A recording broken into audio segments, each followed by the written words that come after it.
दोस्तों, क्या आप जानते हैं फैक्ट्री में ब्रेड कैसे बनाई जाती है? और क्या आपको पता है ब्रेड बनाने के लिए किस तरह के गेहूं का इस्तेमाल होता है? और शायद आपको पता नहीं होगा कि ब्रेड में गेहूं के साथ कच्चे अंडे भी मिलाए जाते हैं, जिससे ब्रेड को फूलने में आसानी होती है। दोस्तों, आप सभी जानते हैं कि ब्रेड बनाने के लिए गेहूं का इस्तेमाल किया जाता है। अब ब्रेड बनाने के लिए सबसे पहले गेहूं को खेतों से फैक्ट्री में लाया जाता है। जब ये गेहूं 120 से 130 दिन बाद पककर तैयार हो जाता है तो उन्हें कंबाइन हार्वेस्टर की मदद से हार्वेस्ट करके बड़े बड़े ट्रकों में लादकर फैक्ट्रियों में भेज दिया जाता है। फैक्ट्री में गेहूं पहुंचने के बाद इन्हें फ्लोर मिल मशीन में डाल दिया जाता है, जो इन गेहूं को बारीकी से पीसकर आटे के रूप में तैयार कर देती है। अब इन तैयार आटे को बड़ी बड़ी बोरियों में भरकर कन्वेयर बेल्ट की मदद से ब्रेड बनने के लिए आगे के प्रोसेस में भेज दिया जाता है। इस प्रोसेस में सभी आटे की बोरियां को अलग अलग कंटेनर में डालकर आटे में baking salt, sugar, hot water मिलाया जाता है। दोस्तों, अगर इस प्रोसेस को ना किया जाए तो ब्रेड बिना फूले हुए टेस्टी और स्पंजी नहीं बन पाएंगे। अब इन तैयार किए गए आटे को मिक्स करके आटा गूंथने वाली मशीन में डालकर 8 मिनट के लिए छोड़ दिया जाता है, ताकि आटे अच्छी तरह से गूंथ जाए। दोस्तों, अच्छी क्वालिटी के ब्रेड के लिए आटे को ठीक से गूंथना बहुत जरूरी होता है, इसलिए कंपनियां इस प्रोसेस को ज़्यादा ध्यान देती हैं और गूंथे हुए आटे की क्वालिटी चेक करने के बाद आगे की स्टेप के लिए भेज दी जाती है। मशीन की मदद से गोद के लिए तैयार किए गए आटे को अब बड़े बड़े कंटेनर में डाल दिए जाते हैं, जिसके बाद ये गूथा आटा एक ऐसे मशीन से गुजरता है जो इन्हें कंपनी द्वारा निर्धारित किए गए तय वजन में एक समान कई टुकड़ों में काट देता है।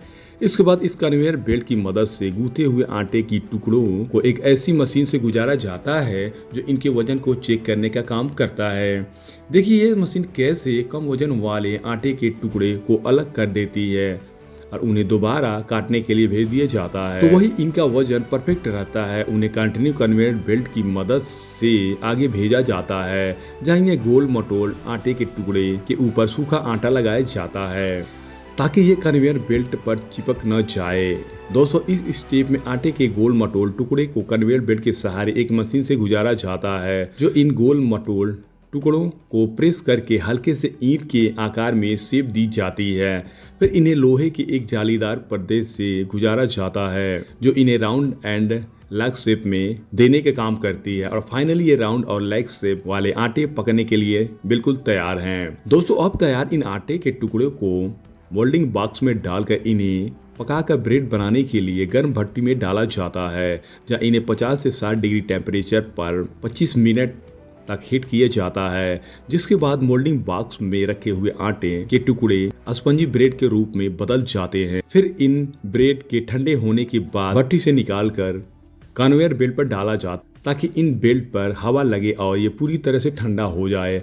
अब ये सारी ब्रेड अच्छी तरह से ठंडी होने के बाद कन्वेयर बेल्ट के सहारे कटिंग मशीन के पास भेजा जाता है, जहाँ इन पतले पतले पीस में मशीन काट देती है। अब इन कटे हुए ब्रेड को रंग बिरंगी पैकेट में मशीन की मदद से पैकेट में भर लिया जाता है। इन प्लास्टिक के पैकेट के ऊपर एक्सपायरी डेट, पैकेट का वेट, कंपनी का लोगो, प्राइस और ब्रेड में कौन कौन सी न्यूट्रिशन है, ये सब लिखा जाता है। फाइनली ब्रेड पैकेजिंग के बाद मार्केट में बेचने के लिए भेज दिया जाता है, जहाँ से आप ब्रेड खरीद कर लाते हैं और अपने भोजन में शामिल करते हैं। तो दोस्तों, ये थी छोटी सी वीडियो अच्छा लगे तो हमें लाइक और सब्सक्राइब जरूर करें।